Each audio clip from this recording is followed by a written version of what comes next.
Hi, I'm Madonna and we're going to demonstrate some shoulder work this afternoon. So we'll just get into it and see what's going on.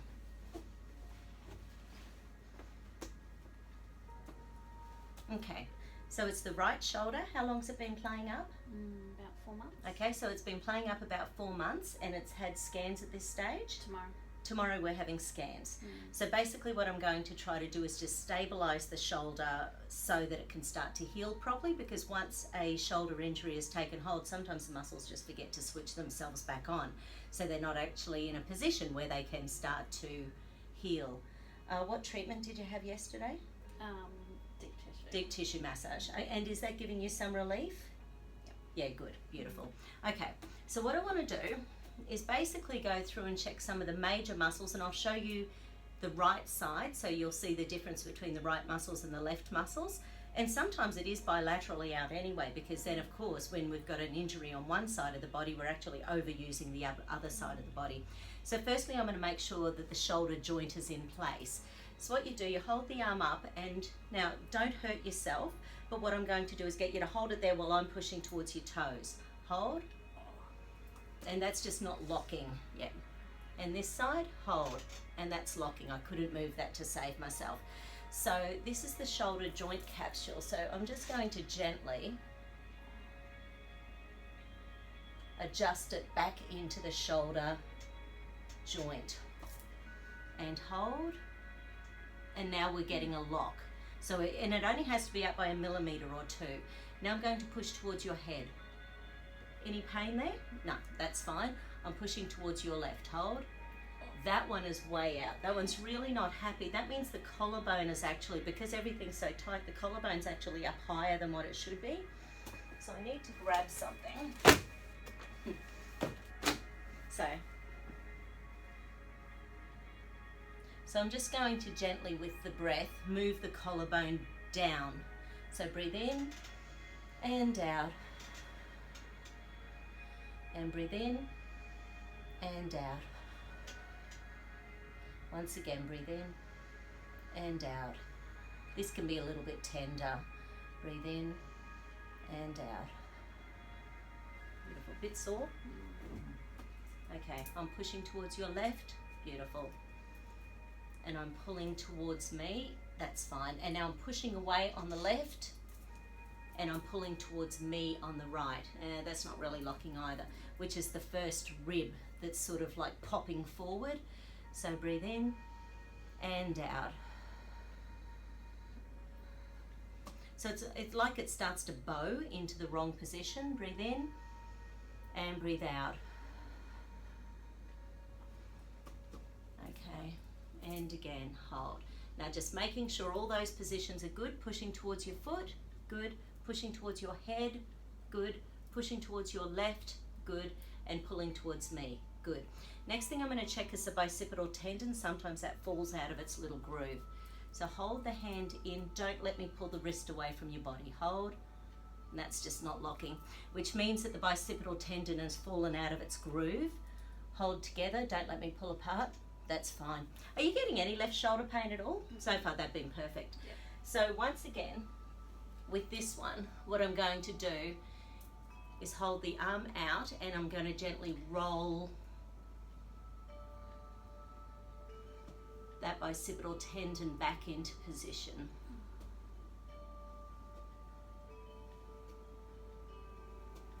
Because that's one of those ones that people can have those operations where they actually cut through the entire tendon, reposition it, sew it into place, and then take 4 months to get over it. Easy. And again, hold. Beautiful. Okay. Next one I want to check is all the little tiny muscles between the rib cage, so the anterior serratus muscle. So hold back. I'm pushing towards your toes. Hold. No, that's not locking. And hold. Perfect. Okay, so that one relates to the lung meridian, so I'll also check the deltoid as well, which also relates to lungs. Hold. Okay, that one hurt just getting into position. Hold. Yeah, no, there's nothing there. And just once again, hold back for me. Perfect. And hold up for me. Yeah, so perfect on the left, not great on the right. Now, lung energy in Chinese medicine relates to grief, guilt, regret. So it can be just stresses that are, Going round and round and around and around. And that's just the lung meridian that I'm running there. But also it has a fairly big connection to the sternum. So the bone from here to here is the sternum, and there's little connections from each side of the sternum into the rib cage. So when it's jammed, we can be getting poor blood supply through that whole chest area. Has your chest been aching at all? Just from the pressing there. Okay, so it is a bit tender. And each area on the way down sends blood supply to different muscles of the shoulders, the sternum, the back. Now, because that one was quite tender, I'm also going to see what sort of, okay. There's also really poor lymph supply in there as well, which isn't a surprise. Because when the muscles are really tight trying to protect you, the lymph just can't get in and out, so it ends up creating localized inflammation. Energetically, there's some fear, threat, danger in underneath that. Fear of pain, when you've got something that's been going on for a while.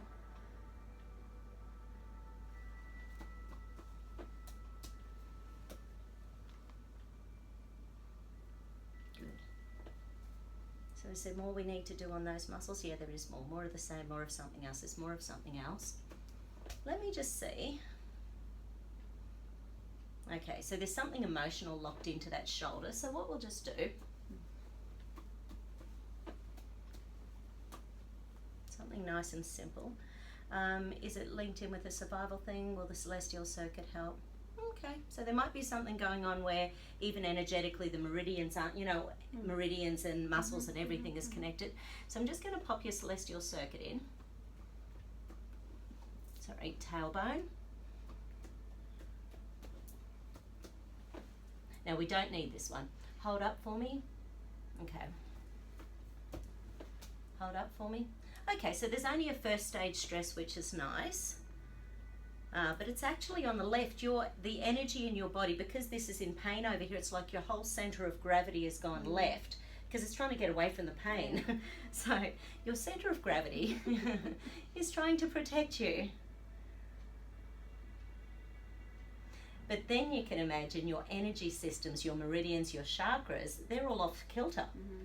And our energy affects our muscles the same way our muscles affect our energy.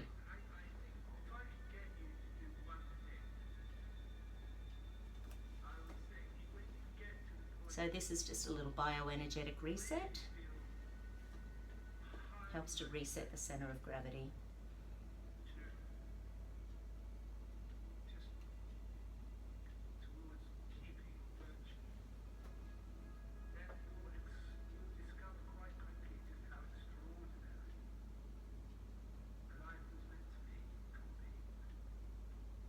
So is the scan tomorrow to see whether it's improved, or is it looking for different stuff? To see if it's torn. Okay. I thought it was. Yeah, well, we won't. Oh, they think it's Right. torn. Yeah. Okay, cool. Yeah, were you here when I had my frozen shoulder a few years ago? No, And that's horrible. I think I'd had about 10 days where I just hadn't slept. And by the time I went and had the ultrasound, I had tendonitis, bursitis, and a bleeding joint. So it was, so when I looked up the condition, that I can't even remember what the condition was called, but I looked it up and I went, oh gee, that sounds bad. But, okay, so center of gravity. So we'll just recheck the center of gravity.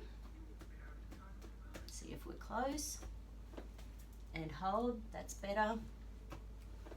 And hold, beautiful.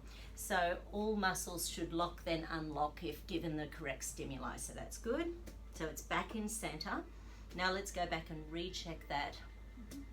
Those two lung meridian muscles. So hold back for me. Less pain this time? Yeah, but I can still feel it. Yeah, okay. And just hold there for me. So a bit better than before. So there's still pain. So bursitis, are you thinking as well, perhaps? Yep.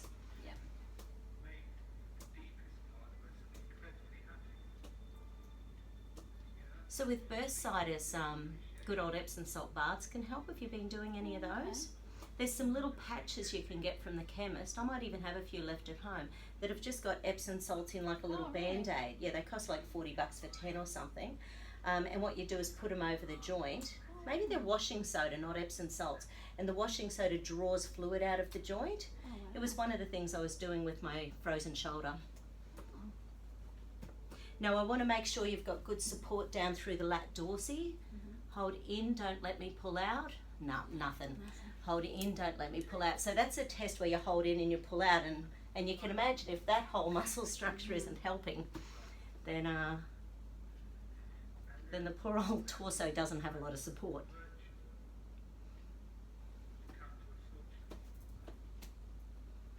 And you've been doing gym work a long time, haven't you? So you should have had quite good strength in there. So it might even just be unlucky enough not to have had these muscles switch back on again. And again, hold in for me. Not quite. It's locking, but it's not great. No. Pec clavicular often throws that one out. So I'm going to check the pecs. Hold. Don't let me come down and out. Perfect on the left. Ouch. Hold. No. Is your neck involved? No. Okay, good.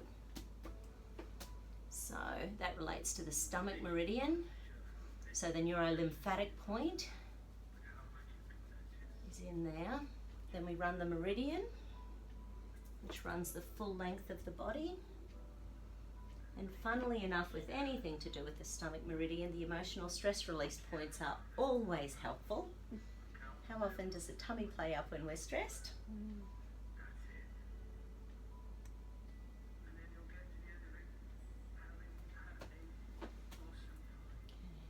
Just gently and hold.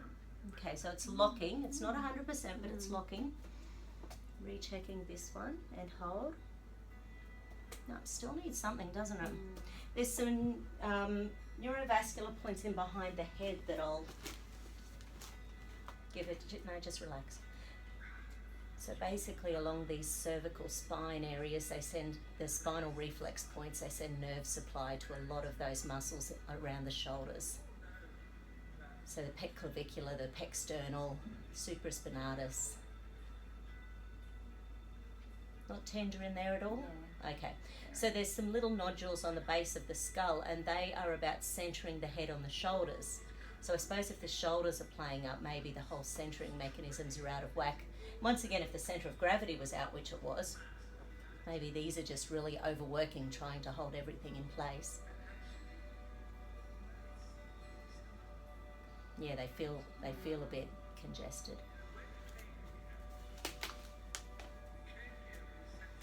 And again, hold in for me.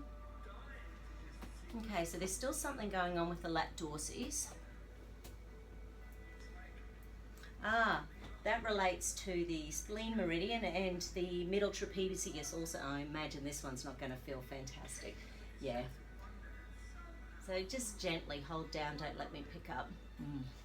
Nothing there, but this is the actual test. Hold down. So yeah.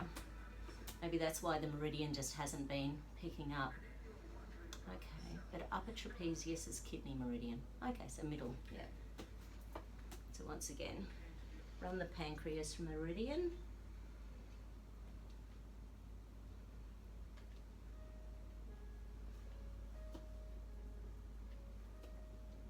Golgi tendon apparatus.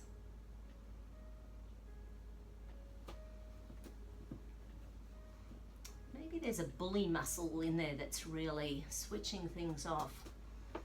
Where did the pain first start? Like, where did you first feel it? So in the joint, or in the arms, or in the shoulders, or in the... Just when I had it under load, like when I was with pressure. So doing the pressure and feeling it in the joint itself, or the muscles down? The muscle. The muscle? Yeah, that's what I thought it was. So maybe the deltoid sort of area? And then I thought it was my humerus. Okay. Okay. And then I felt like a clicking kind of as well in the joint. And was it around the time everything was going skew-whiff at college? Like the stress around that, or was it before all of that? So it might have all been linked in with that? Yeah, potentially. I'm going to check a little muscle in here, the supraspinatus. That one. Hold up for me. Oh yeah, no. And hold up, yeah. Because that little guy there, yeah. So it's on the, yeah.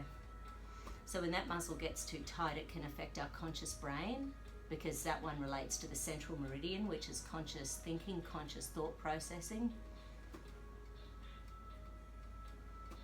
Yeah. Well, I'm glad you had some massage yesterday. It feels like you need it.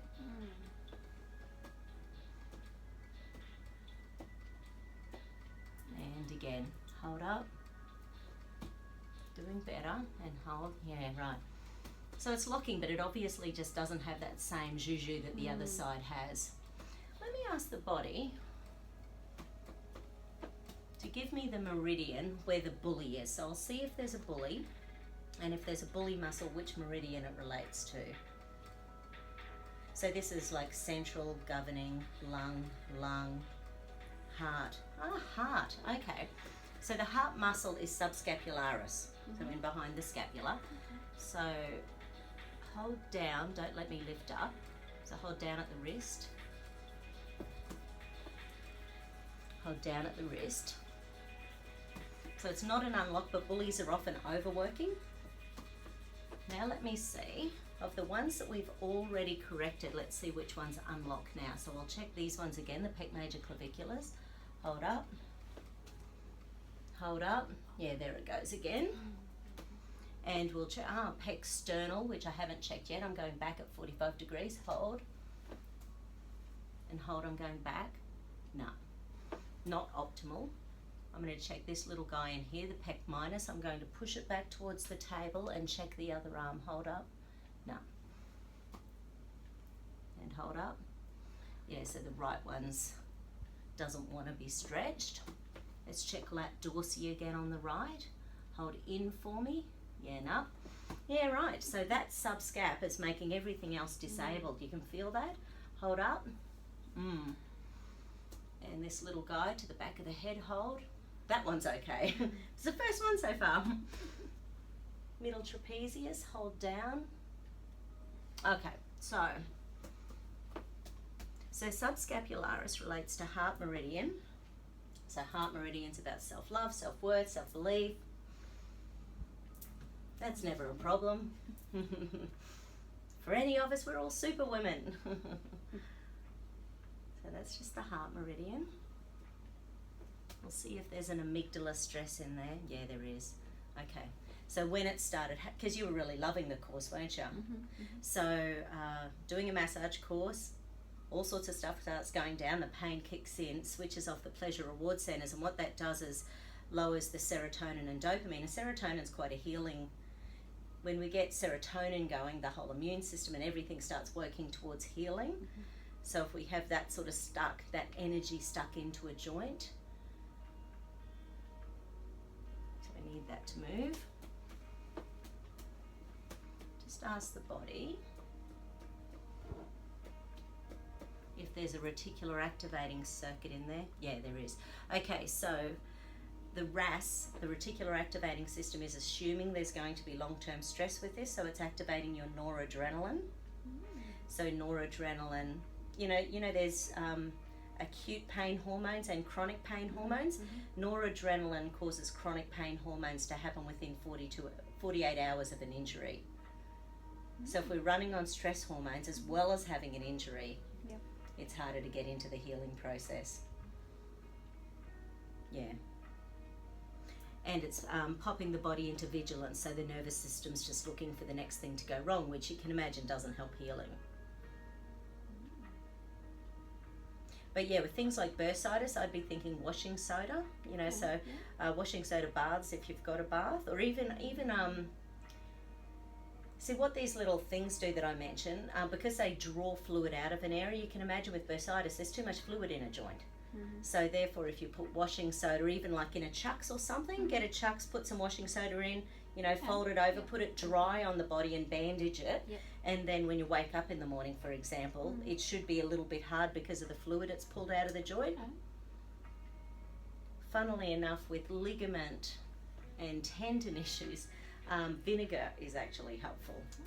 So I'm not sure why, but That was an old tool that I used to use years ago, like actually wrapping or getting a bandage and getting half of it soaked in vinegar, and then putting that first part around the area that's in pain, and then the dry bit just keep it going around, and then even wrapping it in, say, Glad wrap so you can't smell it.